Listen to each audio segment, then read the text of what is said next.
What's up, guys? I'm coming back at you with another video. So you will notice right here next to me, I have a 79 Bronco, but you'll see that in another video. Right now, we're gonna get back on the CREWCAB project. We have the 4-door cab right here on the lift, and we are going to start cutting the floor out of it and getting this thing cleaned up to set down on our 6.7 go-kart. So, as you can see, this side of the cab is in full primer, and this side of the cab is still the OG paint. So, what I'm gonna do, since this thing is quite multicolored right now, we're gonna lower this thing down, and while the doors and windows and everything are all stripped out of it, while it's just a bare sheet metal cab, we're gonna paint it, spray paint it black. And every single body panel that we put on it from here on out, we will spray paint black as well as we put it together, so that once it's complete, it will just be one solid color. Because it eventually, once it's done, goes back to Michael Rhodes down in Mississippi.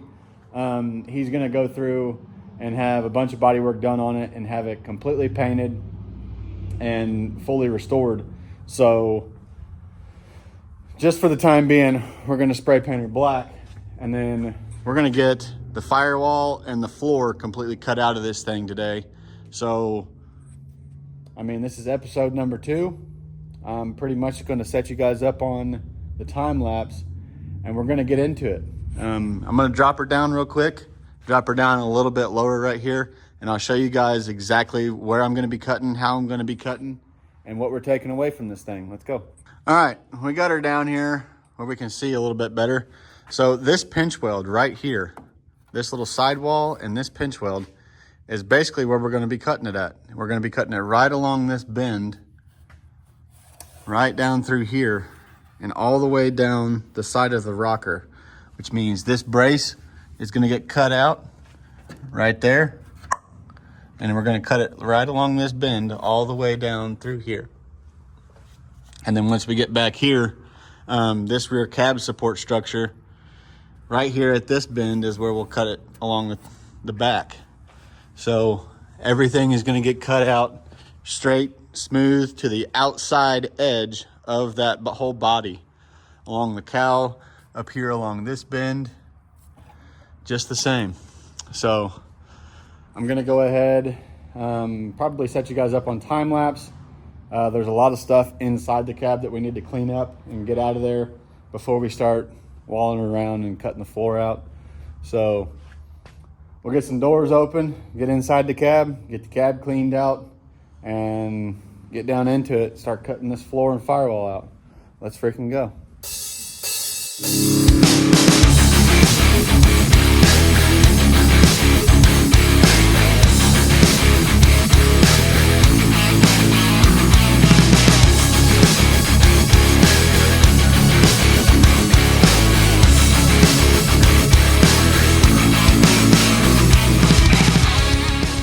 All right, boys, we got her all cleaned out.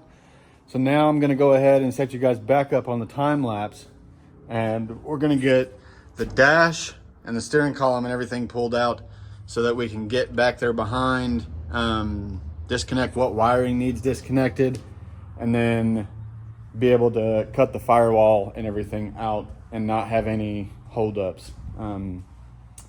There's right underneath the dash back here, there's the windshield wiper motor that has a bracket that connects to the wiper cowl and then goes down and bolts into the firewall right there. That's where it's at.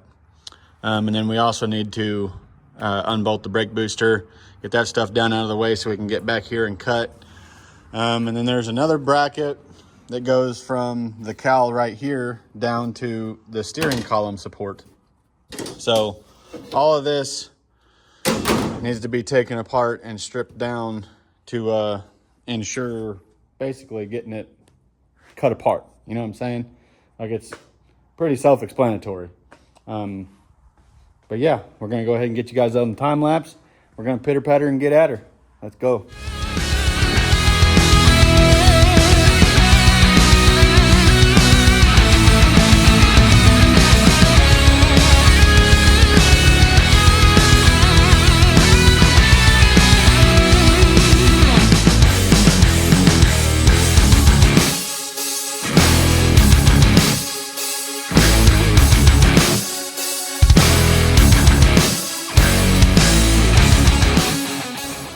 right, boys, phone's getting low on percentage, so I'm just gonna go ahead and chop all this out without time lapsing. Like I said, we're just gonna go right along the bends all the way down that pinch weld, down the side of the rockers and everything. Cut the whole center bottom side of this cab out. Pitter patter and get at her. Let's go. All right, guys, we got the floor and the firewall cut out of the Dentside cab, and I took a good charged up battery over to the garage in the apartment, got the go-karts fired up, got the 6.7 go-kart in the shop underneath the cab so we can start to get a visual of everything that we're going to need to do. It's pretty close. It's not dead on nuts where it needs to be, because obviously right up through here is where we want that sitting. So once we get down farther, we'll be able to adjust that where we need to be. But I'm getting some different ideas than what I normally do. And that being, let me get up in here, actually. So what I normally do, I'll show you on Tina. What I normally do whenever I tie these together is you have the Dentside rocker right here, and then you have under here, see if I can get the carpet pulled up. Back here, yeah, you have the Super Duty floor right there. And then I make a sheet metal panel that welds to the Dentside rocker right here against this bend, comes flat so we can put the 79 door still on, and then bends down and welds to the Super Duty floor underneath the carpet right there. And then that wiring harness right there can lay into that bend all the way down through here. But being that we're doing a crew cab this time,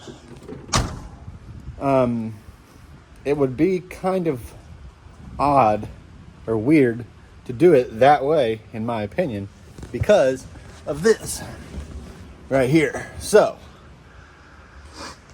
the way that is made, there's a plate that welds right on top of that rocker with the form of the door, and then comes out flat and bends down and welds to the Super Duty floor, and then also allows that wiring harness to lay in the crevice. It attaches both the rocker to the floor and everything, gets all that solid. But now that we're doing a crew cab, whenever you get over here to this side, our panel is either going to have to just be floating or shaped. It's going to be shaped weirdly, very weirdly, because the Super Duty floor is flat, and then that is obviously not flat.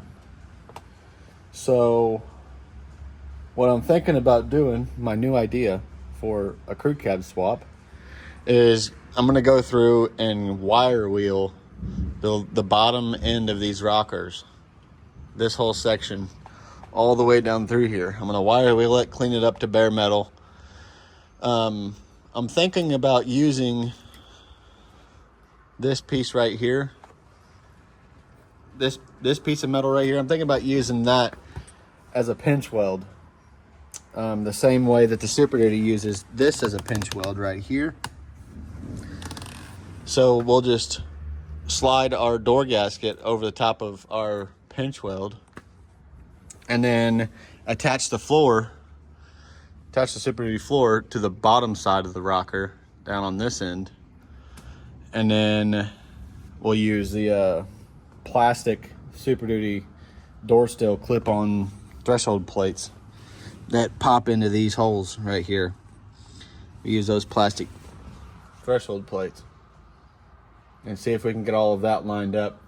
That way we can still get our door sealed, but we're not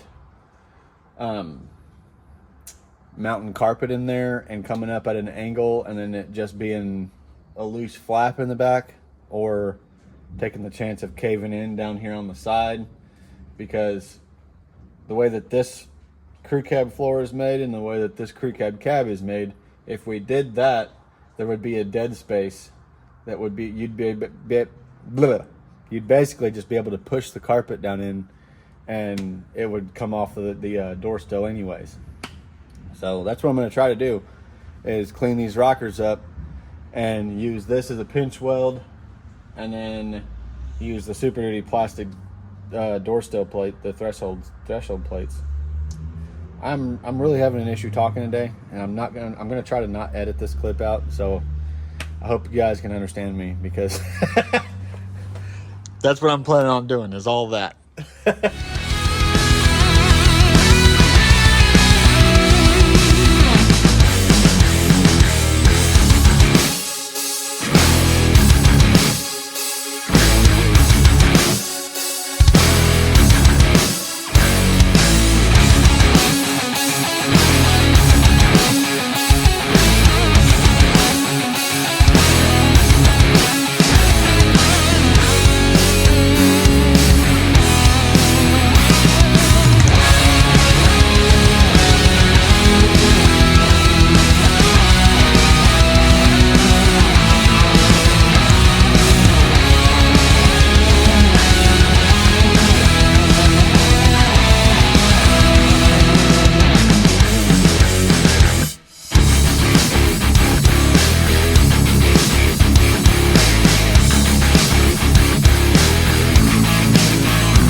All right, boys, as you can see, we got the cab all cleaned up on the rockers like we talked about the other day.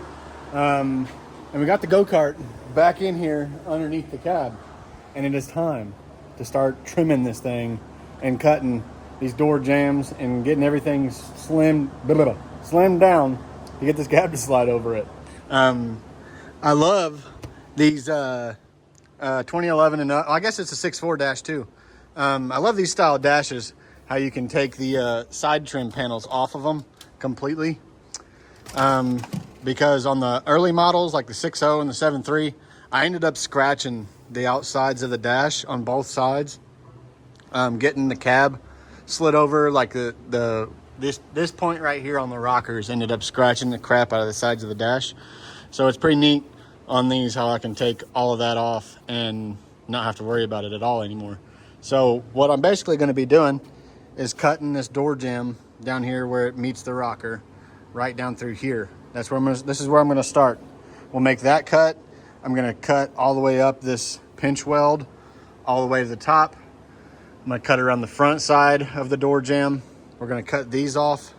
Probably start about right here at this point and cut this section off, because this is the wall that I want to get to. Like, this is where this part of the Dentside right here is going to slide and weld to right here. So that's what I want to get to. So everything outside of that has to go. So we're cutting the door jamb down through this bend all the way down here to the bottom as well. We'll take the outside of that door jamb off, and then that'll that'll show me everything that I need to disconnect on the back side back here. And then we'll cut the inside door jamb off and repeat the process on both sides.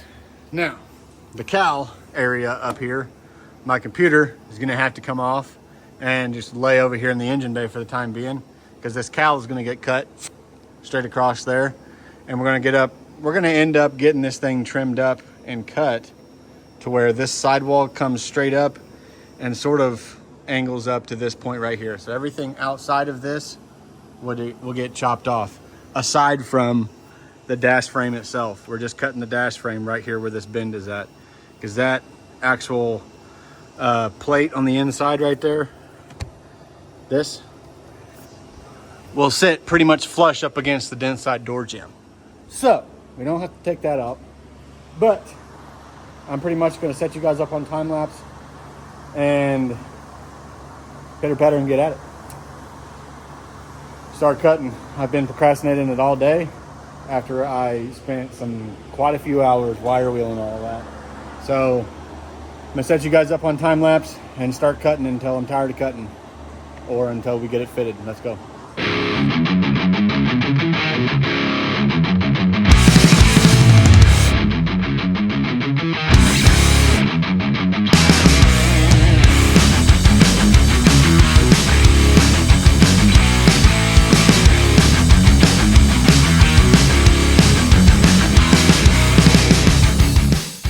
All right, boys, I've reached a stopping point for the day. It's getting late. I'm on my last cutoff wheel. I am tired and hot, and my arm is on fire from grinder sparks hitting it. So this is where we're gonna stop for the day. I'll come back in the morning with some new grinder wheels and get back at it. But this is pretty much where you wanna get it to. I mean, we still have to cut right down through here on the dash frame and get that dash frame nice and flush. But other than that, this is where you want all of this trimmed to for this to start sliding over it. This is going to have to be angled more in order to fit the cowl right there. But we'll wait for that until we actually get to that point of fitting. I am going to have to run to Harbor Freight in the morning, get some more cutoff wheels. I've already burned through 20 between cutting the CREWCAB floor and firewall out and cutting this door jamb out. I've already burned through 20 cutoff discs. So I'm gonna have to go get a couple more packs in the morning, and then we'll get back at it.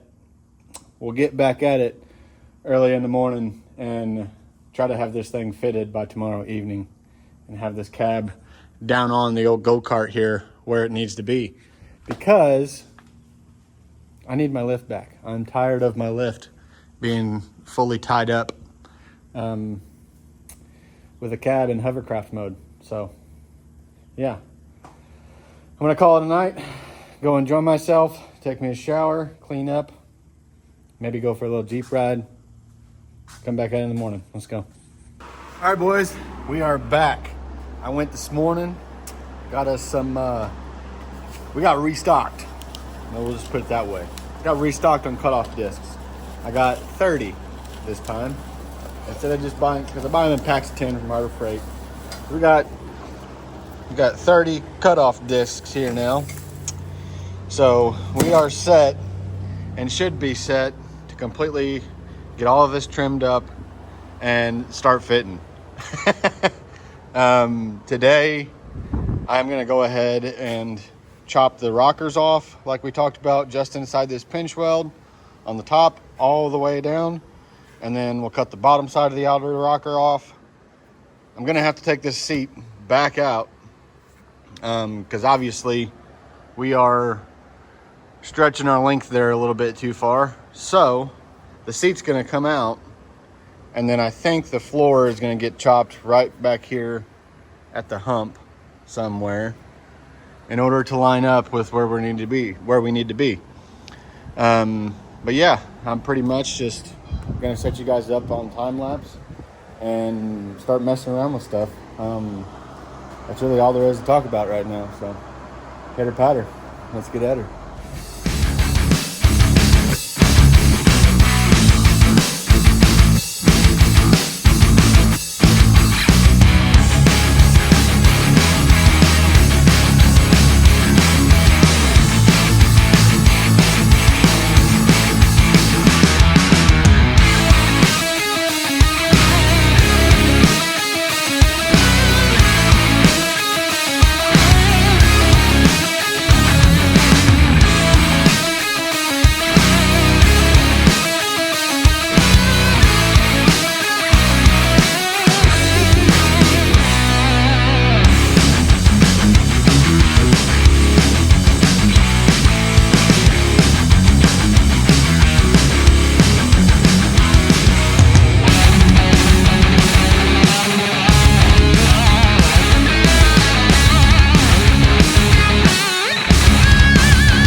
All right, boys, we got her all trimmed up and ready to start slowly setting this cab down and fitting it onto the go-kart.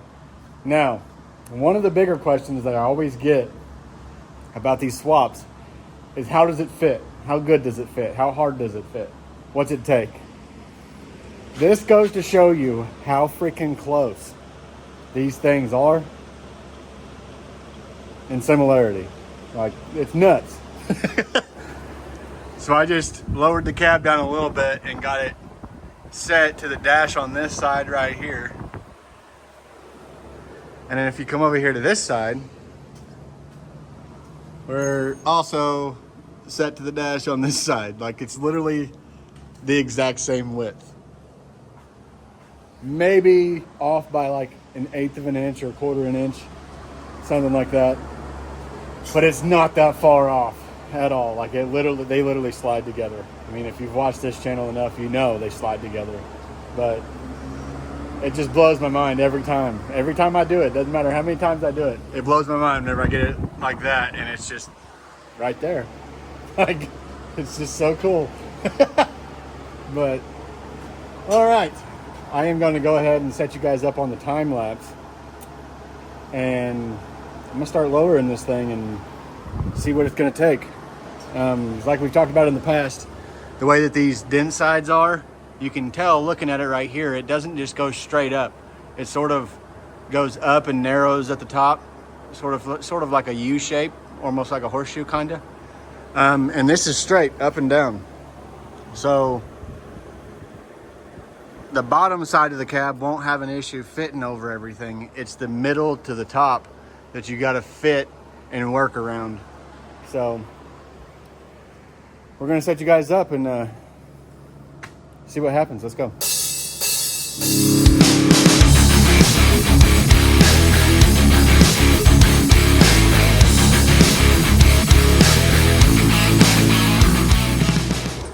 All right, boys, we've hit our first snag. Now, one of the things that I've done on the past 2 projects is I've kept these little side boxes right here, and this whole, like, I don't even know what you would call this whole flat panel right here, like that the airbox holes are in. I've kept that on the past 2 body swaps that I've done. And that's what we're hanging up on every single swap, is we're hanging up on these sidewalls right here. So I've seen a couple guys, including a couple of my buddies, my buddy Mason, I forget his last name, but he's on Instagram, Dentside 67. It's a F600 cab, Dentside, on a 6.7 POWERSTROKE. And what he did is he cut these boxes completely out and left his little fender mount tab. Like, he left just enough for the fender mount tab right there, and then cut the boxes out and cut the sidewalls all the way clean up to the cowl up here, like right up here. And then he cut them off the door jamb so that the door jambs could go on and slide all the way down, and then none of this was getting in the way of this right here. And then once the cab was set, he just made some 16 gauge sheet metal panels that went from the door jamb and filled that void that those do right now. So that's what we're gonna do. I'm gonna set you guys back up on the time lapse. We're gonna cut these side boxes completely out of it. And I've already done thought forward to a game plan for our square tubing fender mount idea that we always do. I've already thought forward to that, and I have an idea of how to still continue to tie it into the door jamb without these side boxes being here, because these are actually really thin, flimsy metal, so it doesn't really add that much support going off these side boxes after I've thought it out for a little bit longer. So we're going to cut them out completely and then get rid of these sidewalls and then try to fit it again. Let's go.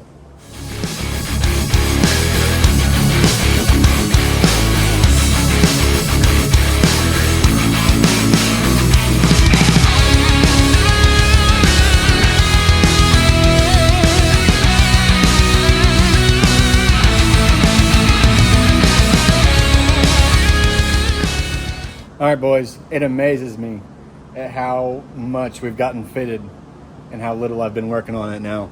I have spent way so much time on the last body swaps trying to get those sidewalls to fit around everything.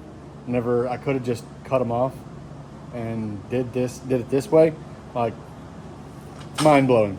But this is what we got right now. So you can sort of kind of start getting a feel for it. Got the 6-7 seats in there, the console, the dash and everything. We still have to come down with the cab another 3 to 4 inches in here in order to get this windshield pinch weld against the dash there.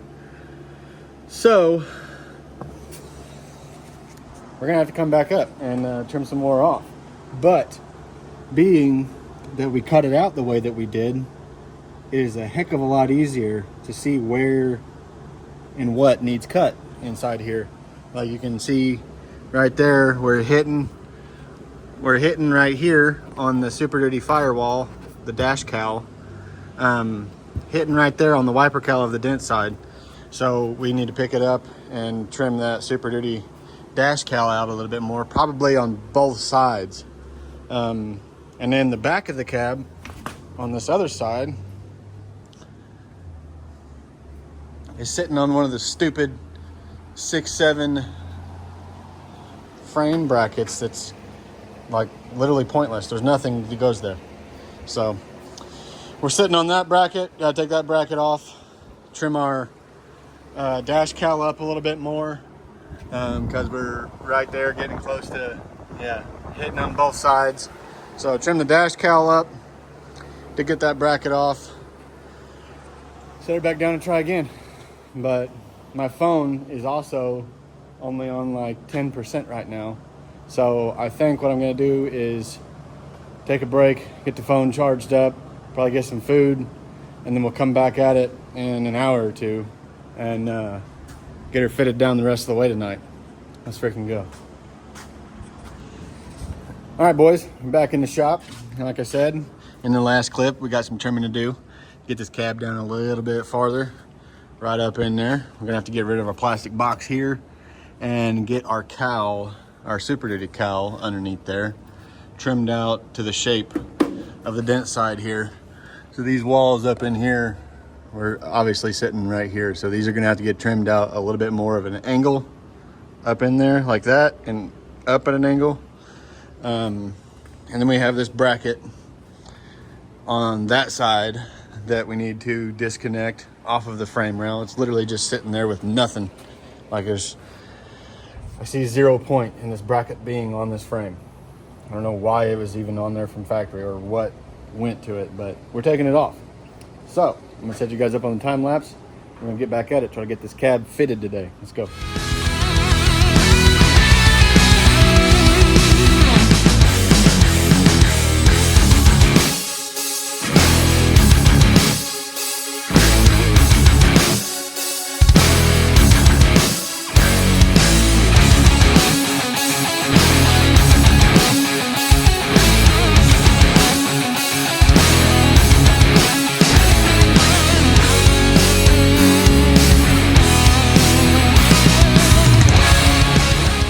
All right, boys, it took me a little break and we're back at it now. We got this freaking cab sitting down. Like, look at that. There's just barely enough room. I trimmed that dash plastic out just enough to squeeze the windshield gasket up behind it. But if the windshield ever has to be replaced, the dash is probably gonna have to be pulled because it's that close. But we still have to come down in the back quite a bit. We're currently sitting on top of the rear seat studs. See, these are the back studs for the rear seat bolts. You got the front bolts for the rear seat and then the back bolts. It's sitting on top of those in the back here. My plan is to just straight cut this Super Duty floor straight in line with this rear cab support on the Dentside. And then we'll pick this floor up and weld it directly to this Dentside cab support. And we'll have to do some shaping and folding and molding in order to get like this hump to flatten up in the center right here. I'm trying to think of what I'm trying to say and say it at the same time. It's a little mind-boggling sometimes, but we're getting there. But yeah, so now what I'm gonna do is mount the front fenders. I got my bolts here I dug them out, figured out what I needed for the front to stick the front fenders on. So we're gonna go ahead, get the front fenders slapped on this sucker and see how our alignment is with the front tires in the fender well of the Dentside fender. And then sort of see what we're gonna have to do for building the front clip on this thing. So I'm gonna go ahead and slap the fenders on it and I'll show you guys what it looks like. Let's go. All right, guys, we got our fenders bolted up on here. And to the naked eye, it looks off. I haven't put a plumb bob up there or anything yet, but let me see if I can, yeah. Definitely looks off. So, we can for sure get adjustable radius arms to push that axle forward a little bit farther. And it also, I believe this is a 6-inch suspension kit, a 6-inch lift kit is what was on this 6.7. And they put 2-inch leveling kit pucks underneath the springs. So as you can see here, the spring is like rolled, like it's bent forward right now. The center of the spring is bent forward. And that means that the axle is pitched down like this. So the foot that the spring lays on is at an angle like this, which has the bottom of the spring compressing at that angle, and the top of the spring is compressing at this angle, which causes it to push out like that. So I think I'm going to lift the truck up and take the front suspension apart, take that leveling kit out, lower the springs down straight to the axle like it's supposed to be factory, and that should also help our fender alignment here as well. There's not a whole lot much farther that we can move the cab forward. Like I know obviously it looks like we could trim all the way to the defrost vents, but with the fitment and the room that we have behind the dash, with everything that's back there, and then also having to put windshield wipers back into it later on, this is pretty much where it's going to have to sit. There's not really much of an option there. So I'm going to take the leveling kit off, lower the truck down the 2 inches, and set the spring back down on the axle. That'll help it out a little bit, and then he can just get adjustable radius arms later on and get it lined up completely. But that's how we're looking on both sides. We got both of our fenders on.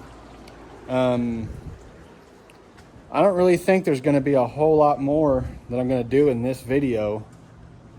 I do still need to trim the back here, but I don't necessarily want to do that yet because I don't want to trim too much off and then have to weld or fill a gap.